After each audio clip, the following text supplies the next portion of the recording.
Welcome back, Panther fans. I'm David Brown, along with Ryan Graham Hey, and Tim Thurber, Evening. and this is State of Atlanta. You don't know what time of day people are listening to this, Tim, to say evening. Always evening. It wasn't evening before. I'm pretty sure everybody was listening during their commutes before. Now, who knows? Probably.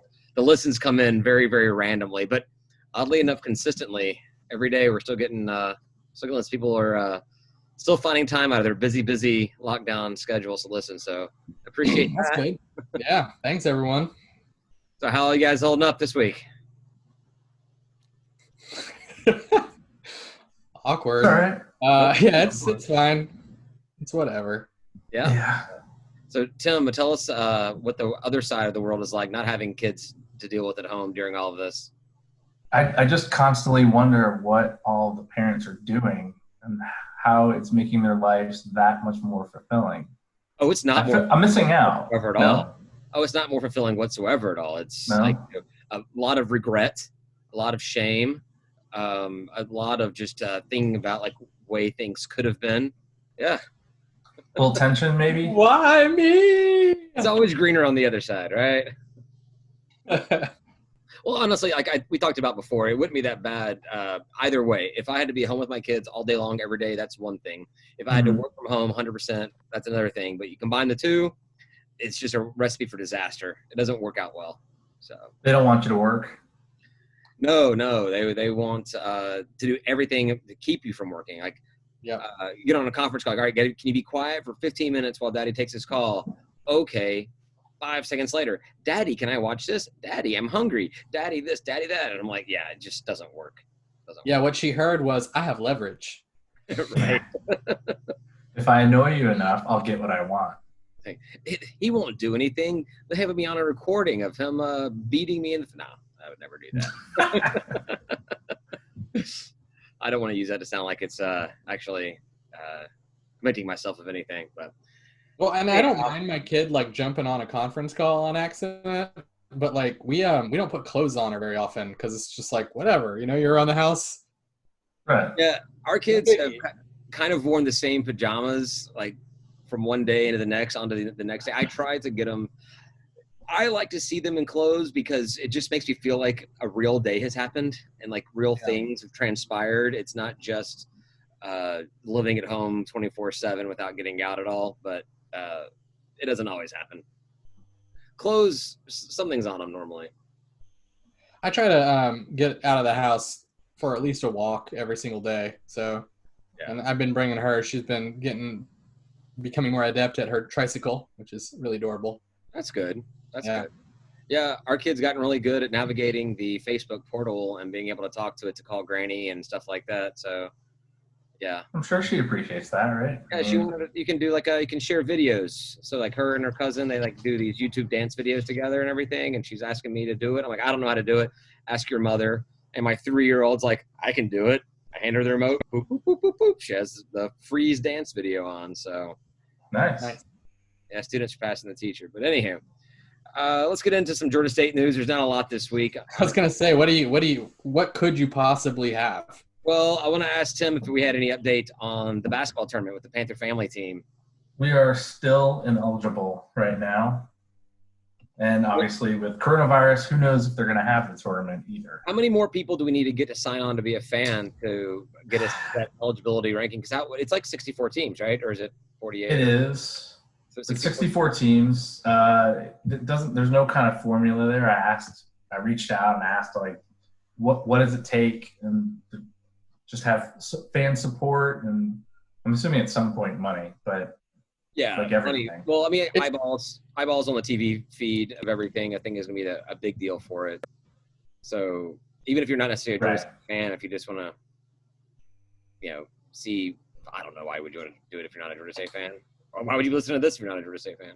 That part was kind of confusing to me though, that it said ineligible and was like red. I was like, why would I do this if we're ineligible? Like, why am I giving them my data if we're not even? It doesn't even, like, eligible means something, right? That entire site could use a lot of things to get you more excited about it. Like, and it should be pushing you. Because like when I first looked at it, I still didn't. I signed up for it just because it was something Georgia State. and I don't care about my privacy as much as you do. Right. So I was just like, yeah, I'll plug my info into there for everything. Social Security, whatever, man. That's fine. But Here I you still go. didn't even know what I was signing up for at the time. And I did go back to look at the page today to see where we were, and I agree with you. It's just a big red ball that says ineligible, not like pending, or it shows one team accepted right now, and then Like not qualified or something, awaiting qualification, pending qualification, or something like that, but not eligible or ineligible makes it sound like there's no hope.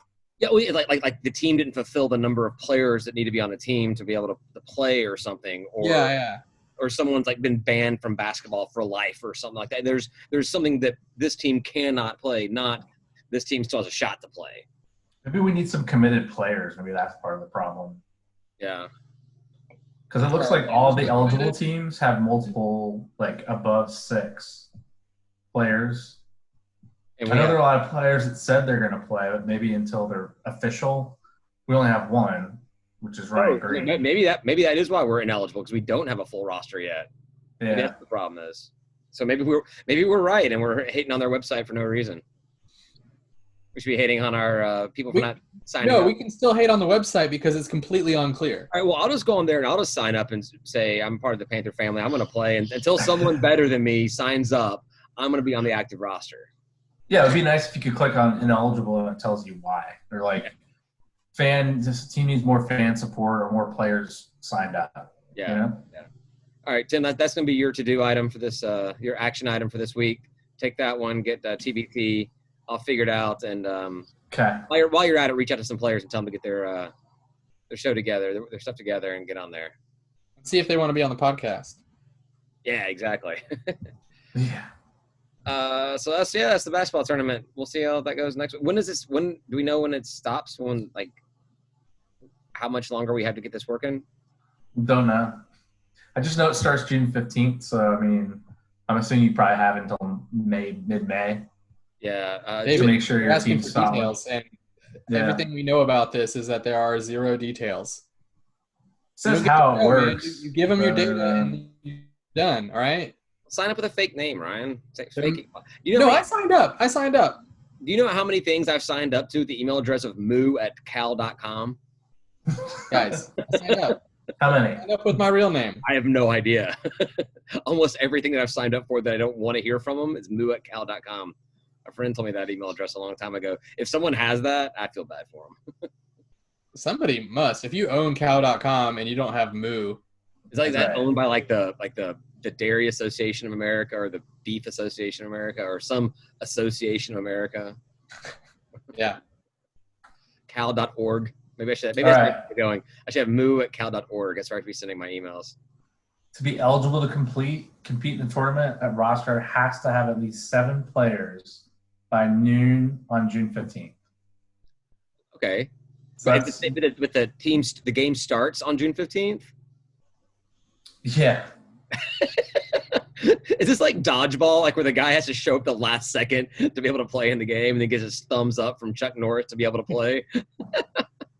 And it happens in slow motion, and everybody like gets out of their chairs and cheers and. Thank you, Chuck Norris. Yeah, this is such a sketch thing. It doesn't make any sense. Well, they've been going on for years, and they actually have legit payouts, and they're on TV. Can you watch the games from previous years? Oh God, no! Why would I do that? No, can you? Is it available? I don't know. At this point in time, probably ESPN's looking for anything, right? No, I mean, like, how do you know that this has been happening for years? Just because what to say it somewhere on the website? I read on the wiki it's been a couple of years. Yeah. Wikipedia, which is like you can't mess with that. That's gospel. It's legit. Yeah.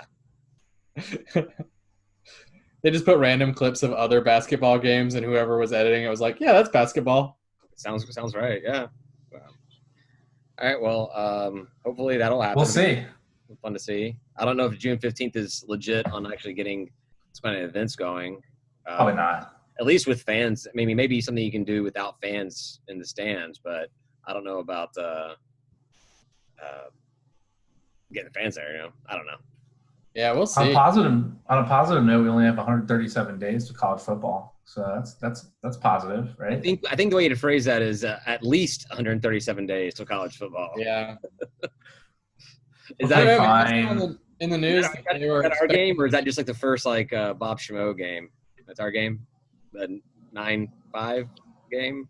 Just the first game on August 29th. I don't even know what it is. I don't even care. Not us. Georgia State got a little bit of national, not news, but like notice or whatever. We were part of a Jeopardy answer over the week. Yeah. Did you see that? We were in a group chat about the whole thing. I never saw what the actual question was. But like the answer was basically Georgia State was also not allowing liquor at tailgating. I'm like, Right. but I'm like, what's so strange to me about that is, like, so we actually talked about this, I think in the very first episode we talked about this because they said there was no liquor at tailgating, and we found out there's never been liquor allowed at any tailgating for any Georgia event. It's just people just do it anyways. And Right. But yeah, so now we're talking about 9 months later. How many more months later? And Georgia State is the university. They decided. They didn't even say Georgia State University. It was a very weirdly worded answer. Georgia State now follows the state in not having liquor at. But I think they called it pregame parking lot parties. I guess. Yeah, I think that was the answer was tailgate. The question was tailgate. Whatever. But yeah, Whatever. I just it's so random to get Georgia State in for that. But sure. So it was funny because people who listen to this who know me know that I'm very active politically in the Libertarian Party, and there was another answer that was Gary Johnson was the first presidential candidate for this party since 1992 to be on all 50 ballots or something like that. And I was just like, this whole episode of Jeopardy was for me. It was for you. They put two answers on that board. They were wanting some right. They want you to give them some little call outs is what they want. Yeah. Some attention. Yeah. They know between this podcast and the Libertarian podcast that you do that you are wide range and getting people out there that have never heard of Jeopardy. That can maybe get some new listeners, new viewers. You weren't being a jerk until right at the hind end of the comment. And came out. I was always being a jerk. I mean, he's got to lead you into it. It wasn't apparent. It was not apparent to me that you were being a jerk until right there at the end. Here, kid, you want some candy? Then you just let it rip. So that question's bogus anyway because we all booze it up at every tailgate. Oh, yeah.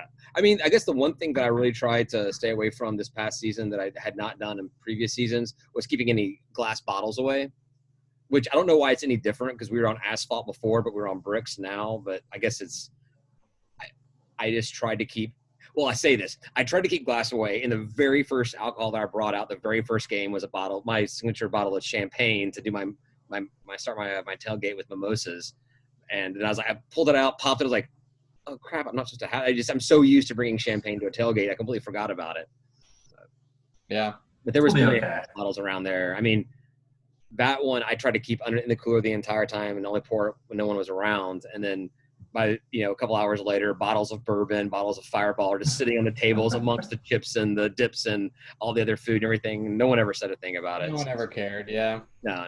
I've never given that much thought. I just don't buy bottles that often, so it's all cans.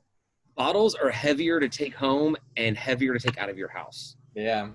So yeah, I try to my boozing comes to cans for the most part. Obviously, liquors and bottles because liquor in plastic bottles does not taste as good. That's fair. I mean, I've been into Max and for a tailgate and asked them for a bottle of vodka that they had sitting out there. They're like, "Oh, it's right over there on the shelf." And I was like, "So weird question, but like, do you happen to have this in a plastic bottle?" And they were like, "I think we do." And they went in the back and got a plastic bottle of something that they only had glass out front for. Oh, really? That's interesting. You think, if anything, if you want people walking through those narrow aisles of any liquor store to knock anything over, you want them to knock over the plastic stuff, not the glass stuff. Yeah. I don't know what the deal was. I mean, it was like Smirnoff or something, so I figured that it should come in plastic somehow. I've gotten Svedka in plastic before, but I'm still not talking about quality vodka. I don't really know the difference in quality vodka or anything. I've gotten hangovers the night before, but I don't know if that's because it was crap vodka or because I drank 2 handles of it. I'm not sure which one. No, that was the problem. Probably a mixed environment. Vodka is the better it is the less you taste it. Right. Yeah. So I mean, I go for anything that's around $20 a bottle. I get 3 olives only because that's what my wife liked when we started dating, and creature of habit. Funny thing is, she doesn't even drink vodka anymore. It's just just me boozing it up. The vodka sprites. Does she drink it all? Not as often as she used to. Right. Having kids kind of messed with her a little bit, but her interest in drinking, I think, has just kind of subsided as much for the most part. So you're following right along with her. I'm just trying to make up for what she's not doing. I don't want to hurt the liquor industry. I got too many You gotta friends. double down. I got too many friends in the beer industry. I'm just trying to keep it alive for them. Doing my part, you know.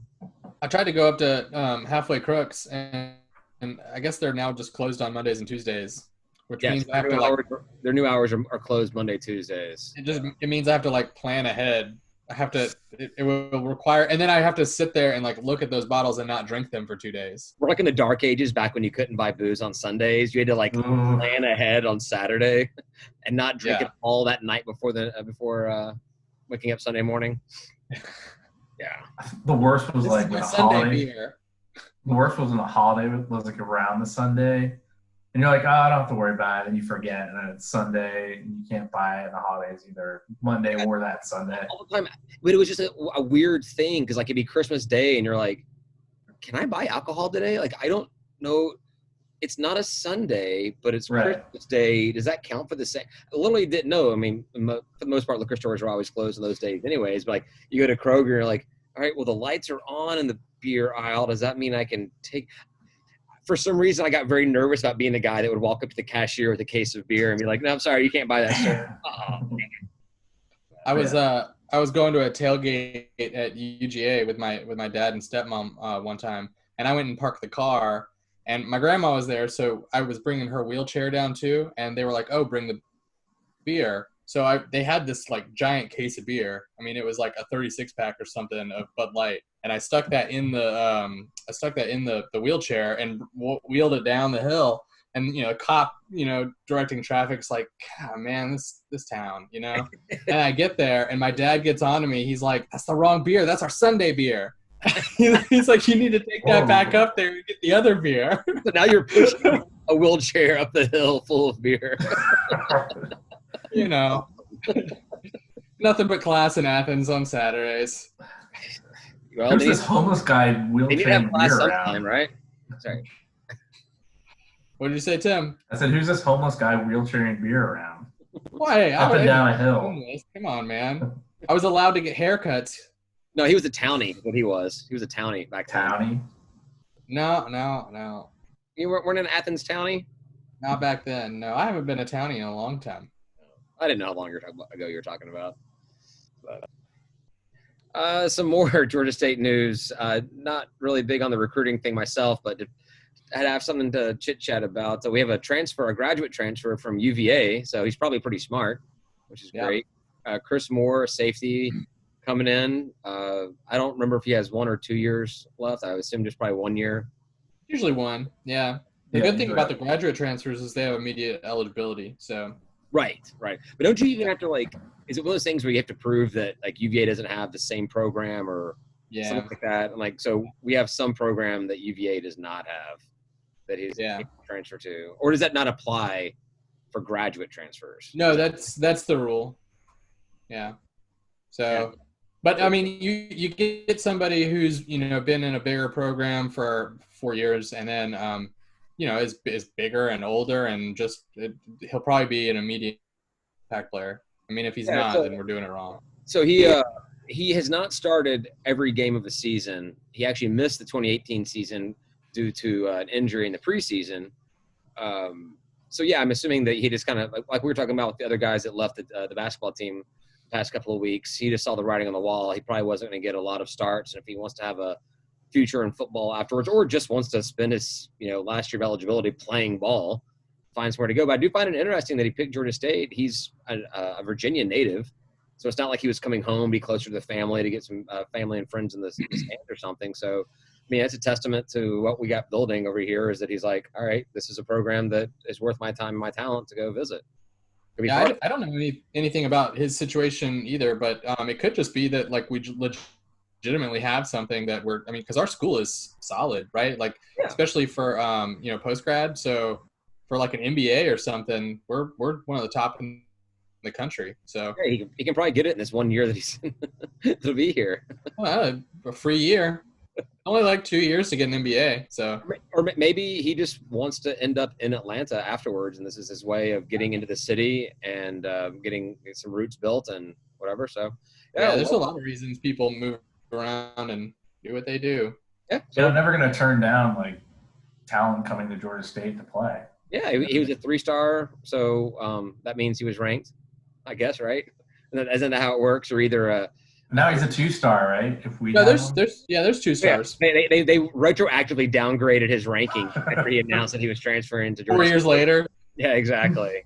There'll be an asterisk next to his name from now on. Like, we gave him a 3-star, but after looking back at it years later, we decided that no, he was actually was it 88 or something that gets you down to a 2-star. 89 is a 3-star. I don't know anything about that crap. 89 is a high 3-star. 44, yeah. I don't know. 90 is a 4-star. Just yeah, you're right. Sure. No, I mean I am. No, I'm sure you are. We did this stuff before.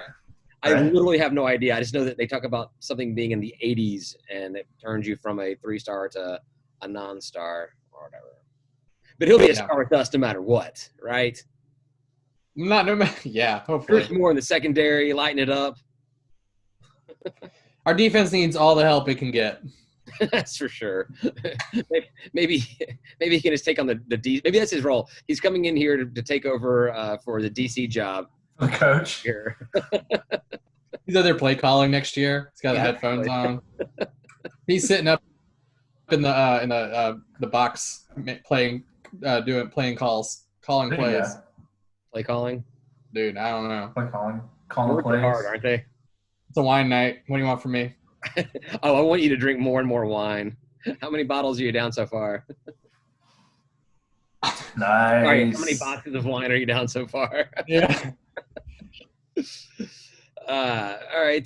Some news that came out today, which is very convenient because it gives us, I think, a little bit to talk about tonight, is the 2020-21 bracketology, the way too early bracketology for the NCAA basketball tournament for next season, should it happen, does have us in it as a 14 seed because thank you, Sunbelt. And what's the highest? With the 16's the worst, right? Yes. Well, I guess be in the play-in game. Well, play-in's the worst. Yeah. But yeah, 16 is the worst you could be in the regular tournament bracket, whatever. Has us 14 seed versus Iowa playing in Lexington, Kentucky. Sure, I'll take it. No, as long as we're in it. No, I'm all about this. It's less than a 6-hour drive, and I have been to Louisville a couple of times to do the bourbon distillery tastings, whatever. And there's a lot of distilleries right around Lexington that I've never been to before. So, yeah, absolutely, a trip to Lexington. And I could drop off my kid with my dad and stepmom who live in Kentucky. Oh, great, excellent, yeah. I can right on the way. I can one up you on that one. I can drop off my kids at my sister's house in Chattanooga on the way. Nice. I spend less time in the car with my kids as well. Yeah, you want to take them to the tournament? No, I do not. No, I do not, Tim. I don't want to see them at all right now. Yeah, I'll take it. Listen, anytime we're projected to be in the tournament, great. Considering we lost our tournament game, that didn't happen anyway. Yeah, and they're already projecting us to be back in the tournament. That's a good sign that they have confidence in our team going into next season. Right? I agree. That's exactly what I wanted to bring it up. So we did not win the regular season conference. We lost in our first round of the conference tournament. But yeah, they still have us picked to be the team to advance out of the Sun Belt. So I think that's cool. I like that. I guess the other option we would have, other than Lexington, would be Raleigh. So would you rather go to Raleigh? I'm talking about the cities that are closest to Atlanta. We're probably going to be picked to go to one of these two cities if we get into the whole thing. So Raleigh. I like Raleigh. Yeah, Raleigh's pretty cool to go up and down whatever that street is. I've never actually been to Raleigh, but I got a good buddy of mine that lives there. So I couldn't drop my kids off with him, but I could go drinking with him. Yeah. They had this insane beer garden that had like 2 levels, 200 plus taps. It was beautiful. Well, the whole state of North Carolina just has like all kinds of good craft brews, like everywhere, micro brews, like just all over the place. I know Asheville has that. Asheville's a great place for the craft brew. It's because of the state laws, so they were going to Asheville because that's like what the culture was there, but it's the whole state. So like all kinds of bars and stuff, they're like, oh yeah, this is our local brew, and it's not like something that, you know, it's not like here where you say that and it's like the special. It's just like they just pour PBR into a glass and call it their special. It's 420. Yeah, Right. whatever. So if we were to advance out of Lexington, it has us going to Brooklyn. Brooklyn, I guess, is the regional or the Sweet 16, Elite 8 spot or whatever it's called. Not a fan of that. I could maybe convince my work to fly me up there though. So yeah, well, I mean, wife's from New York, upstate. Could drop the kids off there and drive 6-8 hours from there. that's a long drive. Yeah. Yeah. No. Not a fan. The other option would be being in a region close by is Memphis. That's not bad. Is hosting whatever the regional thing is called, which, you know, you guys know I'm from there. So again, it all builds into babysitting for me. I could have a plethora of babysitters in Memphis, which would be great. Make a family trip out of it, make it seem like I'm happy to see them, and then just wave Just like, bye, kids. festively as I'm leaving them with the kids. Did they listen to this? Oh God, no. Nobody in my family cares about Georgia State besides me. Yeah. They care about you, David. Not that much. Yeah, I've met them. They don't. No. This is just I mean, slightly you're above gonna- the bar. Your family doesn't even listen, Ryan. It's just your in-laws. Yeah, that's right. They're doing their research. They're trying to find an excuse. Like, you know, what can we do to get rid of this guy out of our family? Like, oh, he has a podcast. We're listening to that. Yeah, we'll find out. Do they listen to your libertarian podcast too? What? Do they listen to your Libertarian podcast. podcast? I don't think so. No, but I don't listen to that one either. So You don't listen to this one either. I download them though. Download's key stat, right? It counts as a play. I guess so. Yeah, we'll take them all. Right. They can't tell when I played a downloaded thing, so the only stat that they have is that I downloaded it. You could be replaying it over and over and over again. That's Yeah. right. Which you go to bed at night with. Yeah.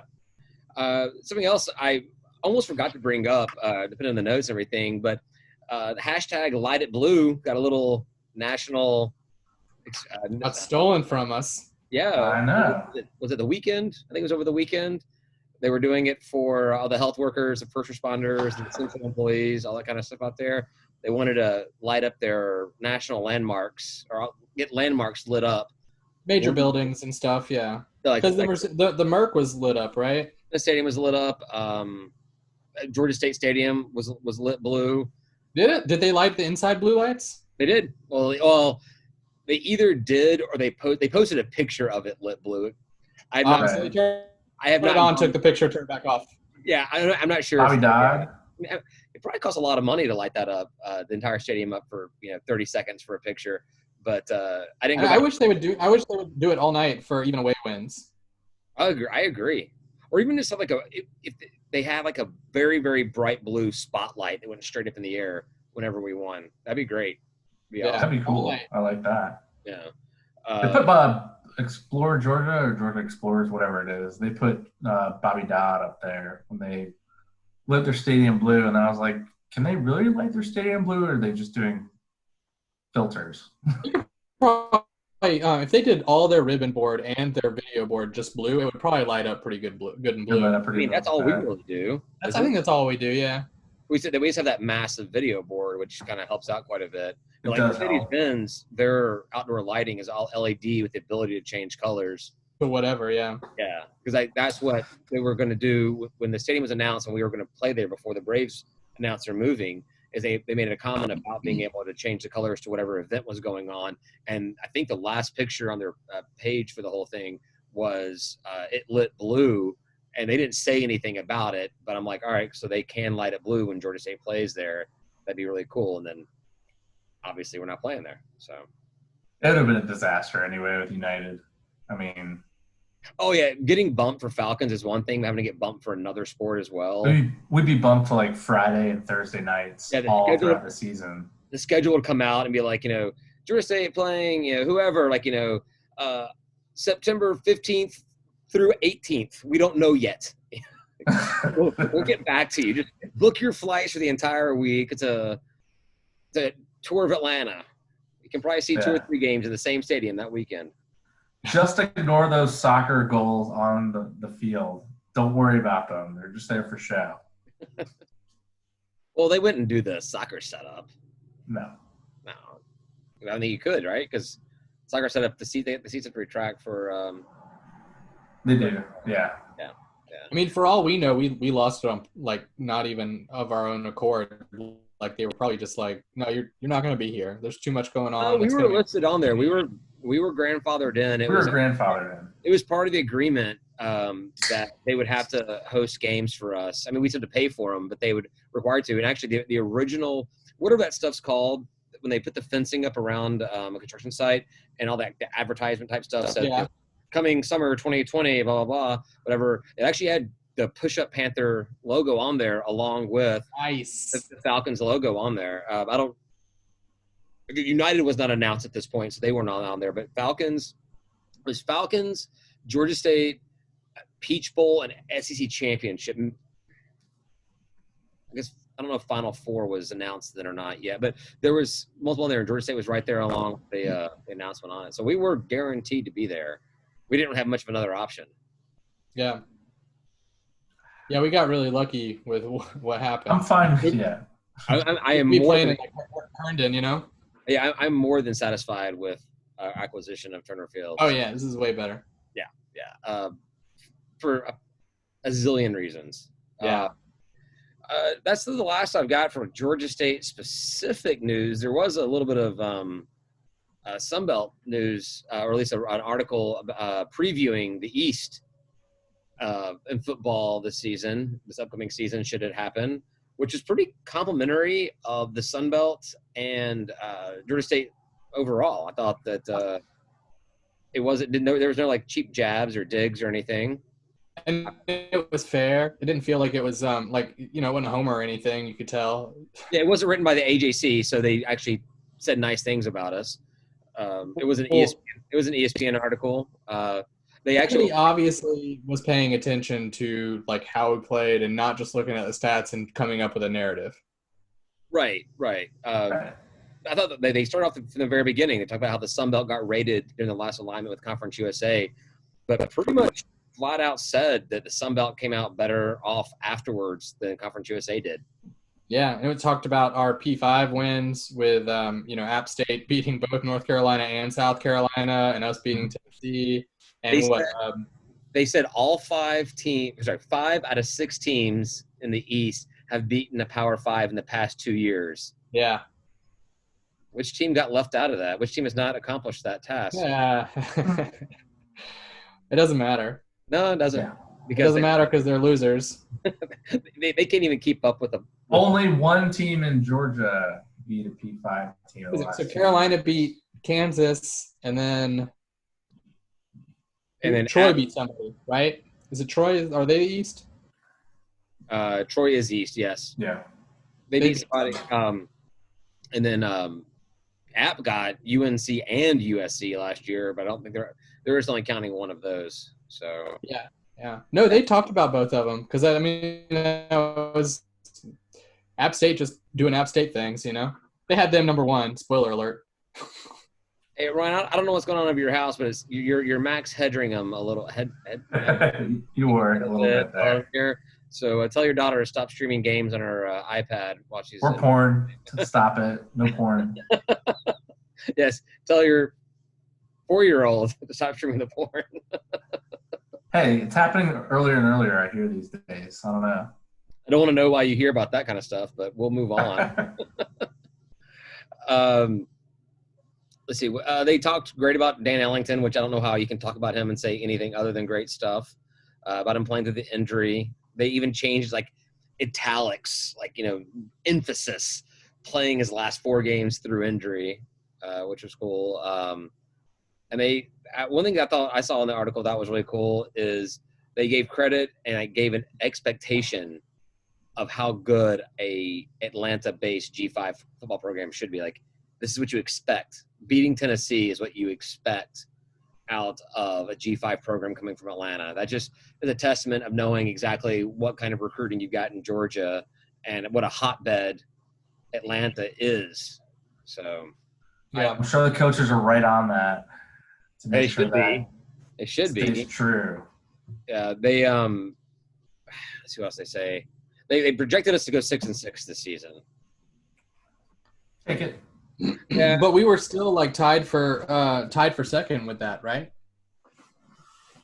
Yeah, was it tied for second? Was it really? Was it tied for second?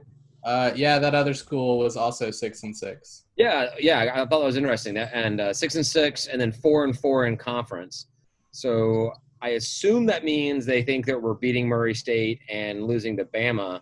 So the toss-up is on whether we win or lose at Charlotte or hosting ECU. Do you think that what's our better shot? Beating Charlotte? I think ECU is the one that I'm worried about.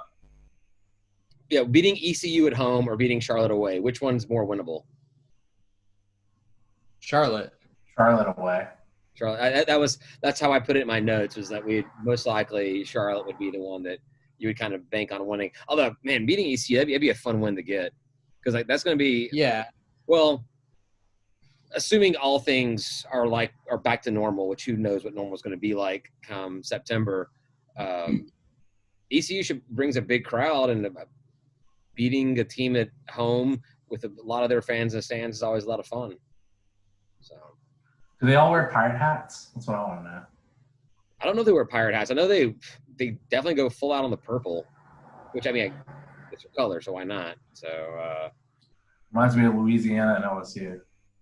Yes, exactly. Which is why I think a lot of reason people had a hard time getting behind the Alliance, the Legends team here. The Legends. But they weren't just purple. They were purple and gold. Like they were like Mardi Gras. They were a Mardi Gras mask. They were a Mardi Gras mask. Like, obviously the Saints is definitely hated within the city of Atlanta by Falcons fans. But LSU does not have a special place in any UGA fans' heart either. Right. It didn't make any sense. Whoever made that choice just didn't know what they were doing. That was obvious. Somebody had no idea about the Atlanta market and the Southeast. They were like, purple will be cool and gold and Mardi Gras. Everyone likes Mardi Gras. I was so pumped up for that team and everything, especially playing at Georgia State. And I was ready to buy tickets. I went to their little walk through, pick your seat day and everything at Georgia State Stadium. And I walked out of there like, I'm not buying this crap. Nope. Yep. I said before, I watched a couple games, but maybe if we won. I don't even think I watched any. I think I watched a couple plays. I went to one game. I watched two full games. I watched two full games, both home. So, but it was like the weird streaming thing where you can only there was no commentary. It was just camera angles, and you could choose your own camera angle you wanted to watch, which is kind of cool. But yeah, I think for that game, I think it was the first game they had in the stadium. A ton of people came just to walk around Turner Field and check it out. I wanted to go to that game just to show support for Georgia State. I probably would have gone in Georgia State stuff and everything, but I want to say the game was happening on a date that I couldn't do, I remember what it was. I had a newborn. That's what it was. I had a newborn kid. I couldn't.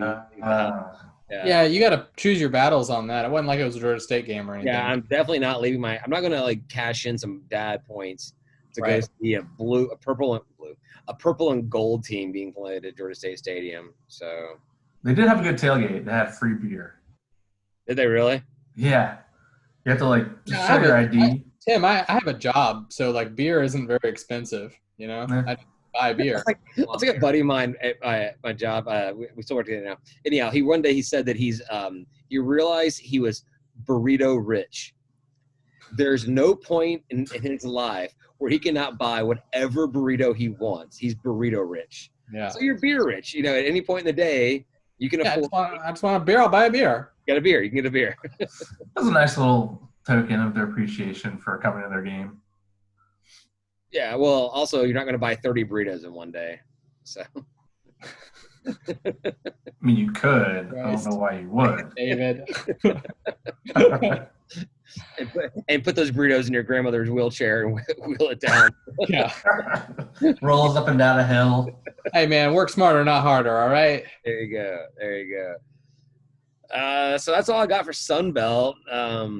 You guys got anything? You want to talk any more about the East preview ESPN did or anything? I mean, we were talking about Charlotte away or ECU at home, and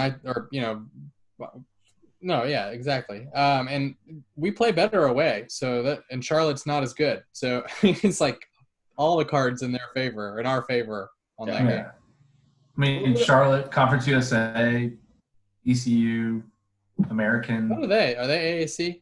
Yeah, they're American. We got to beat the American teams. They petitioned for years to get in. I mean, they have the fan support and then some. We just need to steal like 15,000 of their fans. They petitioned to get into the Big East. They wanted to be a Big East team. They were all about Big East. They were gung ho for Big East, and then that whole thing fell apart with the basketball schools taking off with that name and trying to rebuild something. And so American was like, all right, guys, you can kind of come in here now. I remember when I was back in Memphis after Memphis got invited into the Big East, and they just had like signs galore everywhere how excited they were Big East. I go there now, nothing about American, nothing at all. No. I mean, it's still somewhat of a college city for the most part. You go in anywhere, and there's Memphis Tiger stuff hanging on all the bars and everything, which is something that I said that we need to have. We need to have just take, like, I don't know, 10 grand of the budget and just put a pennant, a sign, a flyer, or something in every single restaurant and bar in Atlanta. Yeah. And then take another 50 grand and do that in Metro Atlanta. So, well, like instead of giving it to me to hang in my office or whatever, and I don't even do it, right? I don't keep any of that stuff. Right. Then put it somewhere where it's visible, like a place of business, especially around campus, but like all over Atlanta. It should be everywhere. You should not be able to walk into a place and not see something. Like I go into a bar on Beale Street, Memphis, and they've got a neon blue M with the orange tiger jumping to the logo. They have all that stuff going on. Yeah. Panther Head's a way better logo than Memphis's stupid Tom Tiger M thing on there. So we just need like the CEO of Coke or UPS or Delta just to adopt us and just we don't even need CEO. Like, just give me like a senior VP or something like that. Somebody that's got like, an extra $5 grand to spend on something, 10 grand to spend on something. But I don't know. Yeah. Just need money. How about that? Well, we need money, but we have someone that knows what to do with it. We've got some money. And I know there's a lot of expenses when it comes to renovating the stadium, building basketball. Everyone's asking about baseball. Ryan, are we boring you? You're yawning right now. Yeah, I mean, you're going on this list, and it's like, I fucking know. Oh, I'm sorry. Let me cut to the chase. Are you guys worried about funding for the arena with the downturn? No? No, it's classroom. It's coming out of the general fund. Everything was signed for, right? Yeah, athletics isn't paying for that. Well, athletics is paying for a portion of it. They don't have to pay for it. They could actually, something could go belly up, and like that thing's still getting built. Yeah, I think that the way it was set up was $80 million. Is that what the price tag was? I think 60 or 70 is foundation or athletic, or sorry, university, and the rest is either coming from foundation or athletics through foundation, or right, how that kind of stuff works. I'm making up most of this. Yeah, I don't think I'm paying for it. I wrote a check for the whole thing. I don't think they're building right now. No, they have not broke ground. Were they supposed to? Sorry, what? Are we behind? I think it's still in design or something, right? Oh, okay. I don't think we've had a fully agreed upon plan or whatever. We need Ben on the podcast to talk about something like this. Ben will be on the podcast. He remembers. You should call Ben right now. About things. Bring him on. I think he goes to bed at like 8 p.m. Because who knows now because of everything going on. But he used to like get up like super early to like get to work and all that stuff. So sure. Yeah. I think it should be your mission, David, to get him off of whenever he records his Blog Talk podcast. Radio. Yes. Yeah, it's Man, pretty cool. he's stubborn. I'll tell you that. I've been trying to convince him. I was like, we can syndicate this thing. We can do all these other things and like get the voice out there. And he was just like, no, I'm good here. And I'm like, I never listen to it because I won't do it unless it's in my podcatcher. Like I just won't. Yeah, I think he does it because it's a push button type thing. All he has to do is call a number and it works. Which there's a convenience factor there, but we'll harass him about that when we get him on the show. So, yeah, this isn't exactly difficult what we're doing right here. Yeah, for you it's really, really easy because after we turn this thing off, you go to bed, and then I stay up the next 3 or 4 hours getting it all put out there. 3 or 4 hours? You're working too hard, man. Well, no, he's got a drink during that time. Yeah, Tim and I are still up drinking. We chat. We just hang out. Nice. So I did want to talk about the past couple of weeks. We kind of led off with how the whole COVID-19 stuff has been affecting us and Georgia State and other sports and everything. But I wanted to talk Georgia State first this week and kind of get into how the COVID stuff because I feel like everyone's a little tired of dealing with this whole pandemic nonsense, and hopefully we provided a little bit of a break from that whole thing. But there is some cool stuff that could happen because of all this. Not to take away from all the negativity or all the negative things that have happened because of it. But it's always good to see the positives and even terrible things, you know? Well, just there will be a lot of negative memories about this whole time period.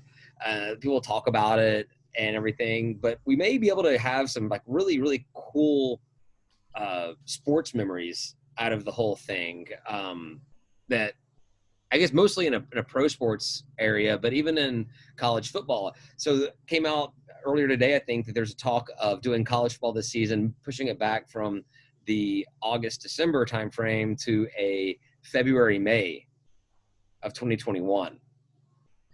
And how different of an experience would that be? Chris Fowler was actually the one they interviewed to talk about it. And who? Chris Fowler. You may know him from networks such as ESPN and shows such as Game Day.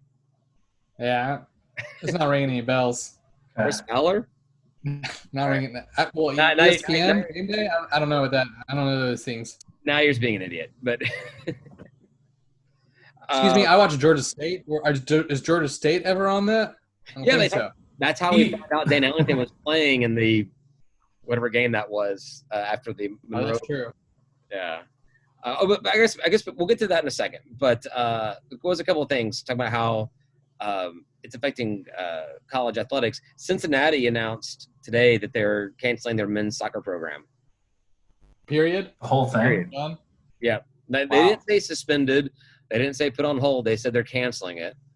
And it's been reported that G5 presidents have asked the NCAA to put a hold or a break on some of the requirements they have for FBS programs, like one of which is you've got to have like 16 sports programs to be FBS. Put a hold on that for 4 to 5 years. They could maybe suspend some programs and bring them back. Maybe they should just drop to FCS for a time and then come back when they're ready. Yeah, Cincinnati should definitely drop to FCS. Yes.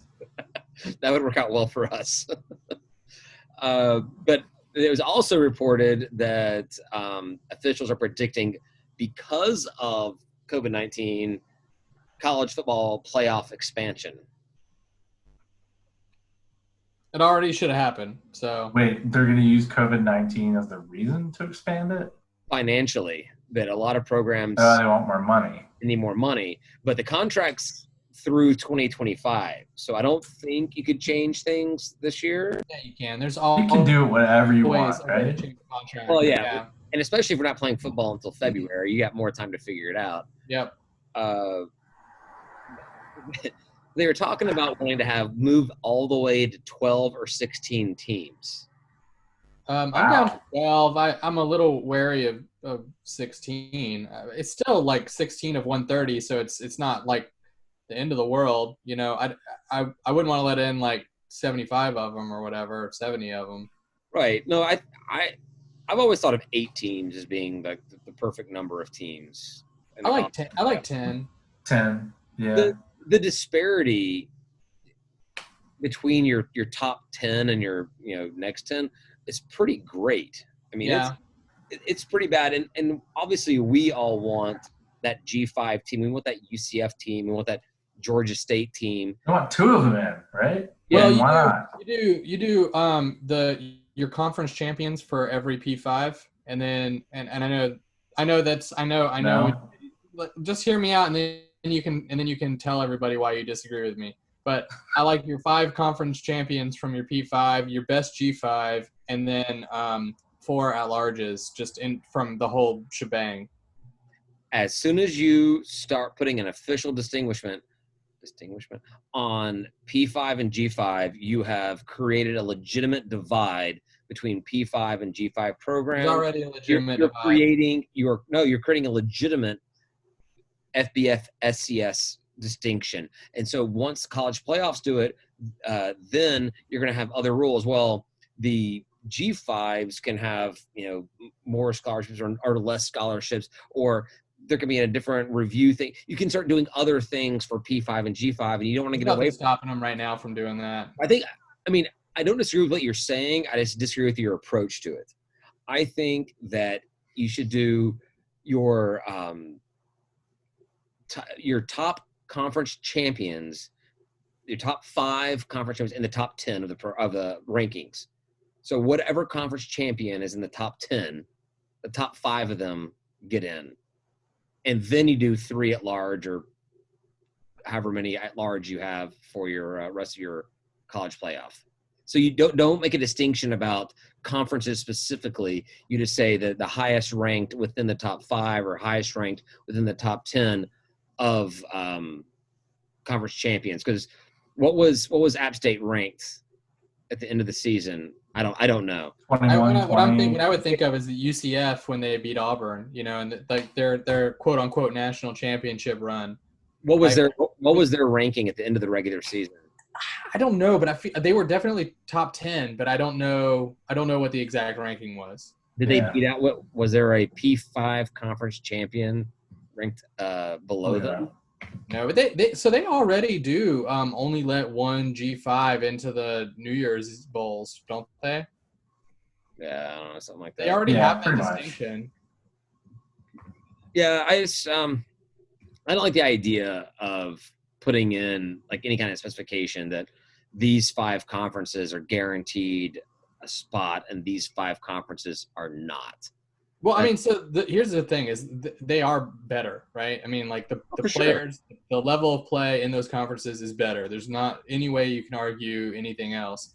And I think that if they earn the right to be there based on the conference champion, not based on whatever rankings that like however many people decide, get into a room, smoke their cigars and decide, figure that out. Like it should be based on play on the field, and so like your conference champions should just be able to go. We've had our UCF and we've had our Boise State teams that have been G5 powerhouses for certain years that could go toe to toe with almost anyone in the upper echelon of the programs. Those teams need to have a shot to have that Cinderella story. That's right. Yeah. But I don't think at the detriment of separating the G5 from the P5 and the FBS ranks. So the only way to resolve that then is to say at minimum we're having 10 and it's every conference champion, and then you're going to add some in for some at-larges because you're still going to need to allow in like a Bama who loses and didn't make it or whatever. That's why I like looking at the top 10 or the top whatever and say you've got to be ranked at least this high to make it in. I think you're making a case for 16 teams. Right. No, I think 16 teams hurts G5 because if you have 16 teams, you're going to get 2 or 3 G5s that make it in. No. And they're the first 10 are conference champions, are just FBS conference champions. Right. Yes. So we're getting 5 G5 programs in there, and for the most part, they're going to be knocked out really early. Yeah, and you're going to seed them against like 1s and 2s and all that. Yeah. Yeah. And so your UCFs and whatnot, your Boise States will not get a chance to really – there's too many games. Like, even if they do get one upset, the likelihood of them getting 2 upsets a week later, 2 weeks later, it's really tough. That's the same in basketball, though. I mean, I think what you'll end up seeing That's is a way like different sport for this. you'll probably see like an SEC team who has 2 losses, close losses, but didn't make the playoffs in previous years. You'll see those teams that get knocked down into lower rankings, but still get in this 16-team playoff, win multiple games, and get far, right? They're going to come back and hit that second time of playing the same team they lost by a point, 3 points, a last-second touchdown, right? And the big problem is we know that they're going to let them in anyway. Right. Oh, So, absolutely. so we should let them in, but we should also let in the people who they're obviously like letting in over us. You know what I mean? Like not us, but we're the next team we're the next Boise UCF, right? well, like when they let in a Bama that didn't even make it to their conference championship, right? Like they didn't even make it to their championship, not let alone win it, right? Right. So they let that person in, but who did they not let in that actually like played the games and like deserved to be there? Well, Bama was a 1-loss team when they didn't get let in. And, Yeah, well, that's and too bad. the team they lost to was not a 1-loss team in that conference. Yeah, I think that's total BS that they let them in, but like I know that they're gonna let them in, so you have to expand the field to let in the people who like took their place. I don't think you start off with 12 or 16. Well, you don't expand to 12 or 16. You expand to 8, maybe 10 if you want to have a bye in there. Yeah, I just think conference champions should go. That's all. So I like it. I'm down with very it. specifically, P5 champions should go, and that like your best G5 should go. But I understand you don't want them to make the distinction. But if you don't make the distinction, then all the conference champions should just go. Your best conference champion should go. And then you just rank them appropriately, right? That's what I'm saying. Yeah, you take your 5 best conference champions. Right. So, I mean, if you let in the 5 conference champions from the G5, I mean, you obviously seed everyone. Most likely, most of the G5 is going to be the lowest seeds. Yeah, except for maybe 1 or 2 teams. SEC maybe is going to be playing the Sun Belt or the Conference USA or the MAC team every single season. Like you would get probably the American team and like. All right, you know what? I think I'm in because that's our chance of getting Georgia to play Georgia State. Whoa. So so we got to get Georgia to win the SEC again. We got to win the Sun Belt. Seems to be difficult for them, and then Georgia State has to win the Sun Belt, which is probably way easier for us. So. Yeah, definitely. Just slightly. And then we play each other because they're a number 1 seed and we're 16. And then they don't take us seriously, and then we somehow beat them, and then everyone goes crazy. Oh, Tim, we're talking about football, not basketball. And then they steamroll us, but we're still there. Lose our game so that we can go to the consolation bracket. Oh, now we have consolation bracket? No, I'm just – that would be hilarious. Now I'm going back to basketball, right? But anyway, on to the February-May college football. Chris Fowler was interviewed about it and everything.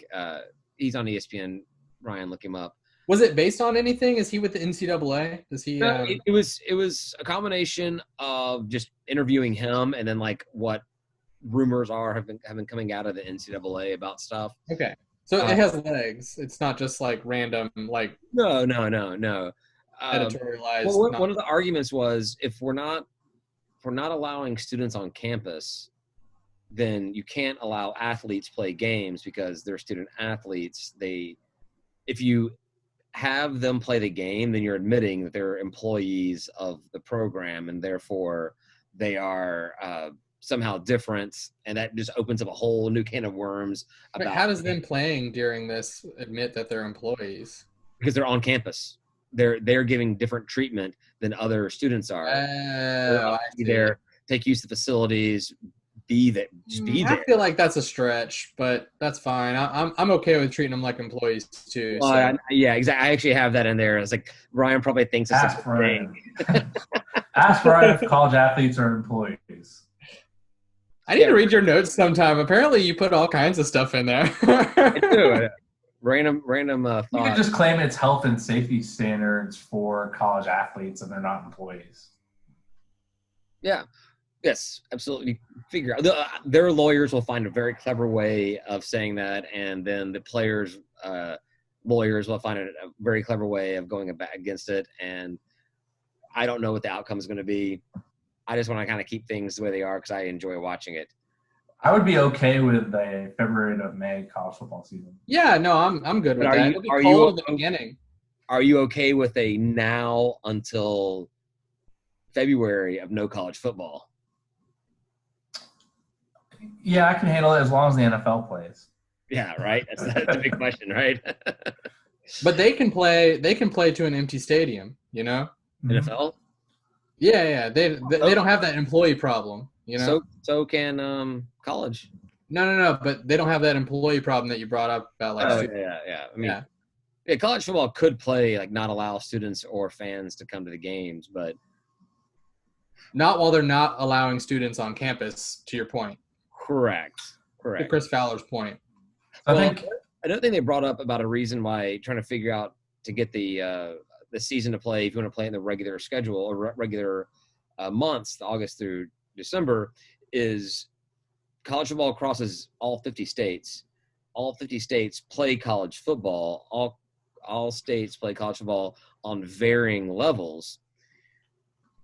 All states are experiencing the peaks and the crests and everything of the virus at different levels. So do you really want to have, a Rutgers playing a game against a team out west that's having no encounters of the virus and everything? It's just different. So we got to get to a point where the entire country is at a certain equilibrium with the whole deal before you start sending people out to play these games, unless you're isolating the players from the moment they leave campus to the stadium and back and forth and everything, you know? Yeah, you got to test them too, so that they're not like, I'm sure there's a lot of saliva that gets spread around on the field and sweat and grossness and full latex bodysuits for everybody. Every player. Well, no, you just test them beforehand for them to be eligible. And yeah, and if a team has like their star player ineligible, like tough cookies, like you just got to play without them because it's team sport. Yeah, and hopefully by then testing is readily available and cheap and quick and fast. Oh man, I'll tell you what. For football programs with millions of dollars to throw around, they have tests. We'll find them. Yeah, well, we're testing dead tigers in the New York Zoo, so yeah, I guess we can. The tests exist. You can probably find there's not a shortage of tests. Yeah. But if we did do football from February to May, that introduces a whole new slew of problems. Like the NFL draft is in April. And college basketball at the same time. College basketball at the same time, which maybe just makes it the most awesome time ever to be a sports fan. You can just always have something on at all times. The amount of drinking is epic. I've got a buddy of mine right now that as a bachelor, he had 2 big screen TVs in his apartment living room, and so he could watch multiple sports as much as he could. He is now with a woman who has 3 kids. They have a house together. He still has his 2 big screens in the living room, so he can have his two games or whatever, flip back and forth and everything one time. He made us go into like a epileptic seizure or something, having sports back and forth, whichever games he wants to watch. So, I don't know, if I had that, I'd just have Red Zone and Falcons. Yeah, because that's usually what I flip back and forth on. So basically, what you're saying, David, is for college, it's kind of trickier over pro. Well, no, like the draft happens in April, but we're talking about the season not ending until May. So you've got to now move the draft back. They would have to move a lot of other. There'd be other dominoes to fall. So you move the draft back. All right. Well, now you got to give the teams more time to assess the players.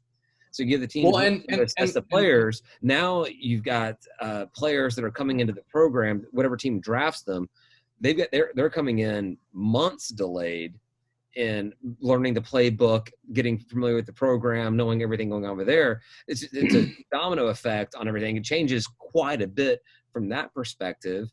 Well, in rookie, what happens to your recruits? Your recruits that graduate high school in December, do they get to play that May season, or do they have to wait until the following year? What about a player a college player that graduates in December? Now I know they get to play in their bowl games and everything, but do they now they get to play an entire season when they're not in school at all? Yeah.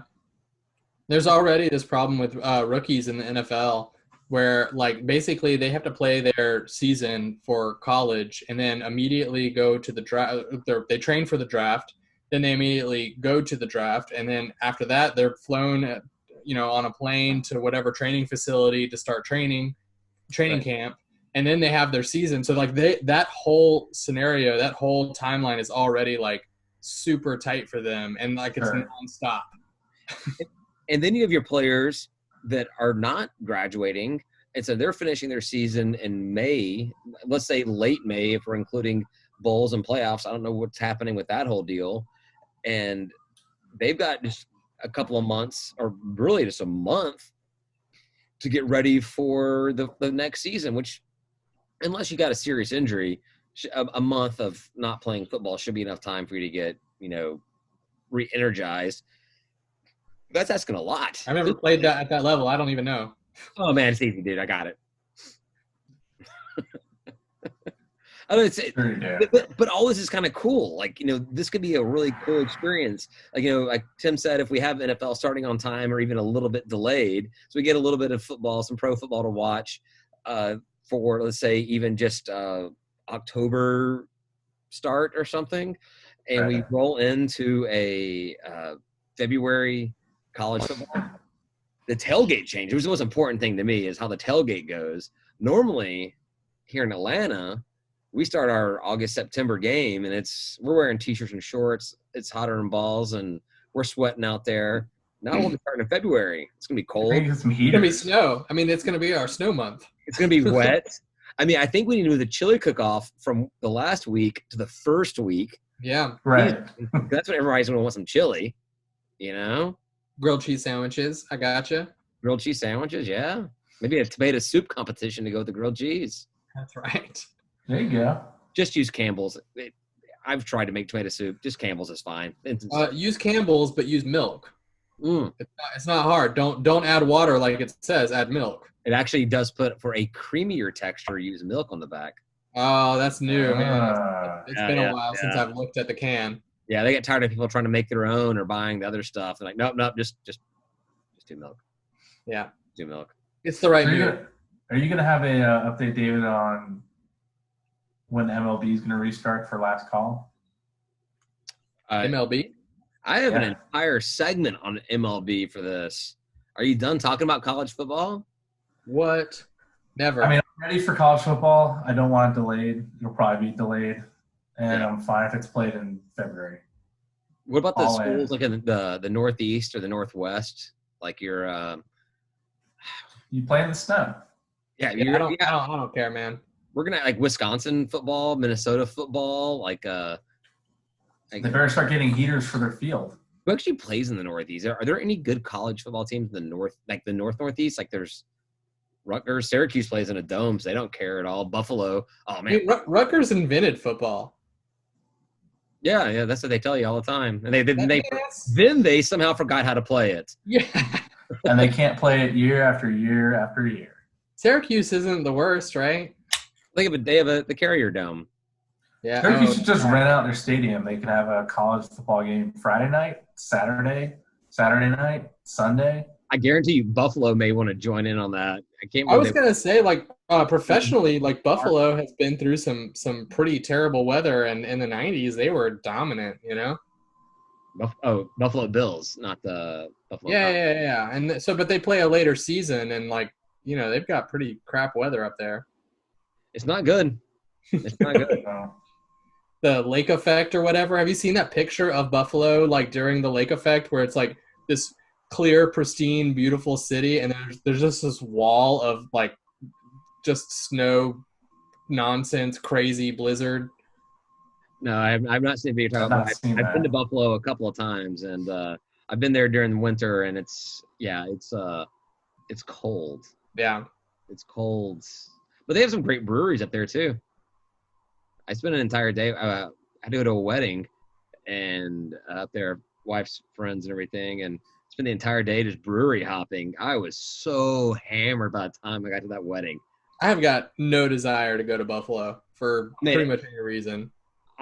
Before meeting my wife and everybody that I know in upstate New York now, zero interest in going to Buffalo. And even when I went to Buffalo for the first time, zero interest. Other than hot wings, because I love hot wings. Yeah, I'd go eat at like whatever claimed to be original or something. Right. But like Anchor Bar is the original, and we went there, and it was a very, very good hot wing. But Duff's is the place to go in Buffalo for wings, and anybody from Buffalo will tell you that. And spoiler alert, or pro tip alert, we have both a Duff's and an Anchor Bar in the state of Georgia. Anchor Bar is in one of them's in Noonan. One's in Noonan, and then I don't know where the other is. None of them are like in the city, but like is it as good as Buffalo? Both of them are like the same thing. I have not been to either, but I have a few Buffalo friends from there who live here, and we've been keep on talking about making our little trip out to both of them, check them out, but not yet so far. But no, that was one of the reasons we're going to Buffalo. When I went up there for that wedding and I went to these different breweries, I had one of the best times ever. It was so much fun. It was so cool. It was also during, we'll say summer, we'll say spring, we'll say not freezing cold. So Buffalo was cool. I'm not sure how we're still in Buffalo right now, but yeah. All right with that. I said I didn't want to go there. All right. Well, Buffalo is not horrible. I'm looking at whatever. Noonan. Yeah. Duff's is in Noonan. That should be their tagline. Buffalo is not horrible. Buffalo's not horrible. Ain't that bad. Let's see. No question I had about us. Not us. The football season moving to February, May. Do you think we play all like 174 bowl games, or do they cut back on the bowl games? Because there's probably some logistics issues with some of the stadiums that host other events, and maybe could that be an opportunity for Georgia State to have a relocated bowl game come to the stadium? We should be in that market anyway, but there's no indication that our athletics department is trying to do it. So no, but I'm saying yes, anytime there's an opportunity, it's an opportunity for us. Right. Because we're a great market, we're a central location, we're easy to travel to, there's a lot of good pluses to just playing. I mean, there's playing hotels, playing entertainment. Oh yeah, it doesn't be stuff or anything. Especially if we were talking about a May culmination of the season. If there is a venue that can't host a game, May in Georgia is fantastic. I mean, most of the pollen's gone by then. The rain's passed. We have an outdoor open stadium. It'd be a great venue for whatever else couldn't do it. But I have a feeling that if it gets pushed back to February, May, that we're not going to have whatever the 60-something bowls they have. We'll probably have, obviously, the college football playoffs, your signature bowls, your Rose Bowl, your Chick-fil-A, your just whatever, all those kind of things, Cotton Bowl. But I don't think you have all of them. I don't think you probably don't have Cure Bowl. I think you probably have them all because contracts and whatnot. But those contracts have been forfeited when they didn't play the game in December or January. I think they probably tighten the schedule so it doesn't happen over the same number of weeks. Also, I think you probably don't even have out-of-conference games. I think you move it to February, May scheduling. You just say, you know what, conferences, these are our weeks. Play your games, and we'll figure it out at the end. I don't think we'll have our Alabama game. I don't think we'll have our ECU game. Probably won't have our Murray State game. Interesting. I think that it gets cut down very, very short, the whole deal. Yeah, but what about programs that like need that, $1.5 from Alabama? Alabama still has to pay us. Think so? They still got to pay. Insurance covers it because like. Did they get the win? Like even though not playing? No, I think that. No, I don't think that happens at all, and I don't. Well, I have no idea. I'm just saying I would not be surprised if they just say, nope, we're doing conference only. It's made conference and conference championship games only, and we'll see how the bowls play out. Whatever bowls want to do, bowls can do. But think about this: the logistics, the scheduling of all that kind of stuff. I mean, 130 teams trying to figure out how to move games back and forth. I mean, for the most part, teams that play games at home can handle it, but there are other teams that share stadiums with other venues and events. It could possibly not work. Maybe. And then Not an alternate site. I don't know. I mean, it'll be interesting. Let's see what happens. We can talk about it all night long, and we'll have no idea what's going to happen, and probably nothing we say is what's actually going to happen. Yeah, that's my problem is, even when you brought up Fowler, I was like, well, is this just like scuttlebutt, or is it, something from the NCAA? I think it's his intelligent opinion, like his insider kind of like, from what I'm hearing, from what I know, this is what I think and everything. He also delivers the news from a 24/7 sports network in a time when there is literally zero sports. So he's incentivized to kind of make stuff up. Conversation. Yeah, you guys been scrolling through the channels, like seeing like playing like old 2016 LSU versus Georgia games and stuff like that. Yeah. Gotta put something on the screen, right? I got free epics for the month, and I'll talk about the shows that I've been enjoying on last call. All right, Max Headroom, we'll look forward to that. Who? Yeah, you cut out. Your upstream is really bad right now, apparently. Or my downstream is bad for just you, and Tim is fantastic. I was going to say, Tim, am I glitching for you? You have glitched 3 times so far. Oh, okay. Well, like then? Yeah, you glitched right there. Oh, okay, cool. You wanted to talk about the Major League Baseball, didn't you, Ryan? Was it you that brought it up? No. I brought it up. Let me brought it up. I think there is some cool stuff with Major League Baseball that could happen, which I'm very excited about. Trying to figure out how to get their season in, because they didn't get it started at all. Yeah, like we should be week 2 or 3 into the full season, and there's kind of 2 plans that have come out as possibilities. But either way, they're talking about obviously having a shorter season, not playing all of the way too many 162 games. But then even shortening games to 7 innings and doing double headers as well, which I think would be really interesting. But if you have 7-inning games, you've got to see an uptick in like perfect games or no hitters at least. Oh yeah.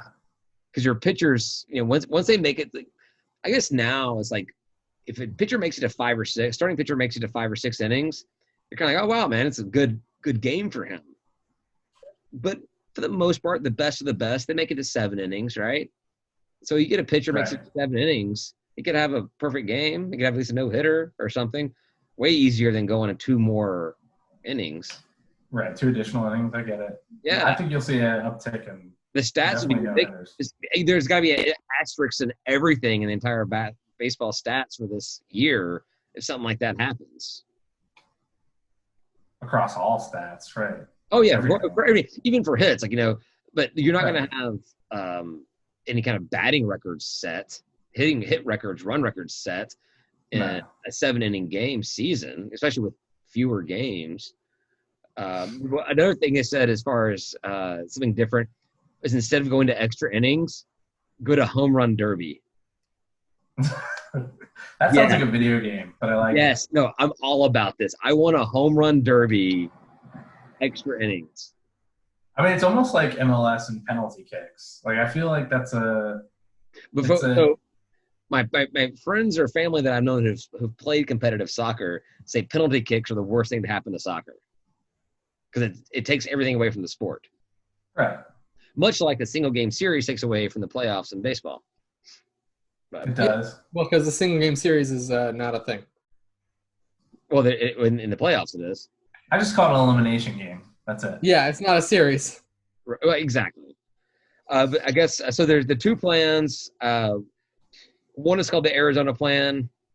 The other I'm calling the Grapefruit Cactus League Plan. You guys hear about this? No.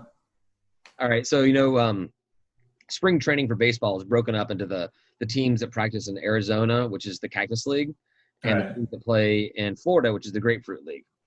So the idea is to abandon all like divisions, leagues, everything, and just geographically build new divisions based off of how close spring training complexes are to each Which other. one?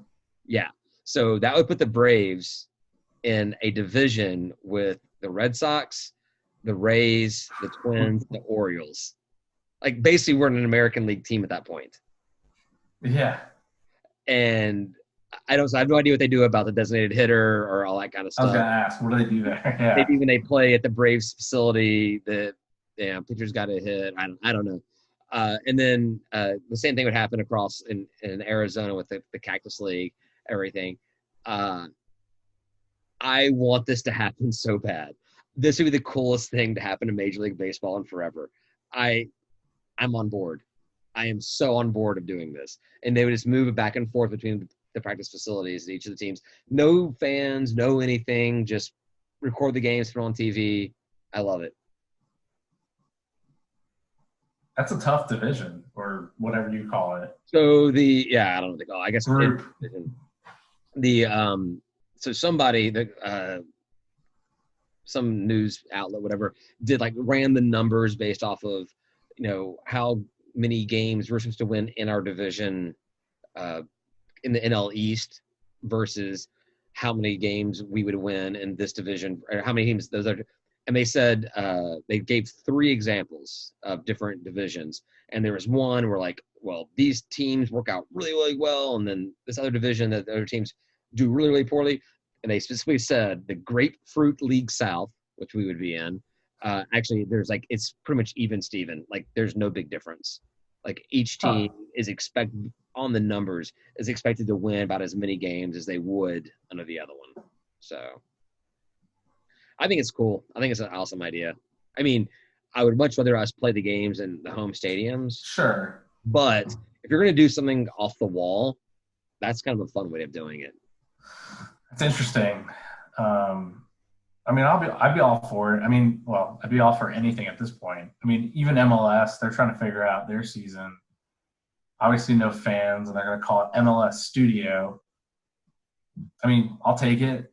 Start playing. I don't know. Figure out testing. Figure out how to keep everyone safe, and I'm sure there'll be people watching MLS or MLB because literally there's nothing else going on. Oh, and people will watch whatever you put on TV. I think we have a better chance of all of these sports because, the executives who have every reason to make sure this happens, this is literally their day for however long. Is figuring out how to make sure it happens. Whereas, a lot of the stuff that got canceled, I think we talked about this last week. Whereas, it got sprung on you. You couldn't have expected it. You just got to cancel. The thing is also, I agree with you, Ryan. I think that what it comes down to is everybody talks about playing games without fans in the stand. How can you play games without fans in the stand? One thing, TV money. Everything's about TV money. Right. That. Everyone talks about it. TV money controls everything. TV money is the reason why we have a 4-hour NFL game because of all the commercials. So, yeah, it may be weird to hear a game that's quiet and be weird to play a game when there's nobody rooting or cheering for whatever. Just check in with the Falcons. We can fake that. All they care about, shut up, Ryan. All they care about is getting those TV commercial dollars. And right now, people are so starved for football. Oh yeah, they will watch. That. They will watch. They'll watch anything just to have some sports on TV. So the TV money's there. It's about finding the most creative way to get that done. Monetize. Which is why I like this idea of doing the spring training fields. The problem is it's a lot of logistics to manage because the other idea is the Arizona plan, and that's taking all 30 teams, Major League Baseball, all the umps, all the personnel, and basically sequestering them to go to this one location where the Diamondbacks play, where they apparently have 12 complexes around there because that's where they do the Cactus League or whatever, and having these teams play all the games starting in May. Just nonstop games off here. And we talked about it last week, but starting possibly as early as late May and playing the games throughout to get everything together. But that's way easier to do. It's a lot of people. It's a lot of stuff to do, but it's all in one location. You can control everything. Whereas you put everybody back to their own spring training facilities, that's way more difficult to do. Sure. But it's a lot less fun. Maybe cool. I'd still watch that in a heartbeat. Maybe a lot less fun because you're still playing the stupid Mets, the stupid Phillies, and stupid everybody else in our division. But apparently the Arizona plan is the front runner, according to insiders that are tweeting. Fowler. So no, Tyler's gonna give a crap about the baseball. Also, they said it's most viable plan, whatever. They did make a comment. They said this could be the Arizona plan could be temporary until some teams go back to their host cities. Like, well, how can some teams go back? Are you going to fly teams from Arizona out to Atlanta, like in a test tube to keep them away from crap? Right. And fly them back. And I don't understand how some teams could leave and some teams could stay. Yeah. And if they come back to their host cities, they're going to have stands. They're going to have fans in there, whatever. I don't know. I don't know how it would work either. Yeah. They also talked about having a automated strike zone versus having that. Yeah. Because like having an ump there violates a 6 feet rule. Also having So basically more accurate is what you're saying? I know exactly, Tim. That's exactly what I was thinking. Like, if we do something that has an automated strike zone, unless it fails miserably, fans are demand it, right? No, you're ruining the game, all right? Like, the mistakes are part of the game. Thank you, Corona. Yeah, I'm not actually upset about this. I think it's really stupid that we, like, watch a replay for, like, dozens of times about, like, a foot going off sides or anything like that. I'm like, we have robots that can do this. Yeah. We don't have to do this. This whole replay business. The drama is not necessary. And robots don't catch diseases. They get viruses, I guess. So, I guess we're in the same place. But they also said instead of keeping players in the dugouts, the bullpens, they would just put them in the stands. There's no fans there. So they could all be like separated from each other and not. Oh my dear Lord! Which I think is funny because they're all going to come across on the exact same bus from the hotel. Yeah. Do they have like tall boys and stuff too, like in the stands? Oh, go back to old school. I had not thought about that, Ryan. That's brilliant. Yes, I think we should go back to everyone. They should have booze in the bullpen, the dugouts. And they should be drinking and partying and having a good time. Well, they're not in the dugouts; they're in the stands. So you're at the park. They used to drink all the time during games, back in the olden days. Did they? I didn't know that. Yeah, like the 60s or 70s. Yeah, before we were too old to watch stuff. How do you drink with dip in your mouth? Very carefully. Yeah, I'd say super carefully. Did you see what they're doing over in Taiwan for baseball? I have not seen that, Tim. I'll share my screen. You can check it out. They're having cardboard and mannequins. Oh, I did see this. Yes. This is very I Am Legend. This is great. Yeah. Odd. Yeah, so, I mean, there's another view of the fans. The mannequins. The monkeys. The mannequins and the signs still have to have masks. Like, don't let the mannequins get disease. Don't let them get corona. We only have so many masks. And cheerleaders. You gotta have cheerleaders. Wait, these are real. Those are real. These, those masks are so creepy. Well, those robots in the background, like, are those real? Can we get some of those over here? I mean, they're real robots. We need all of it. They have drums. They could do the Braves drum chop and everything. Yeah. So they have cheerleaders. They have real life cheerleaders there, but no. We can't have anybody else in the stadium with creepy ass masks. Jesus.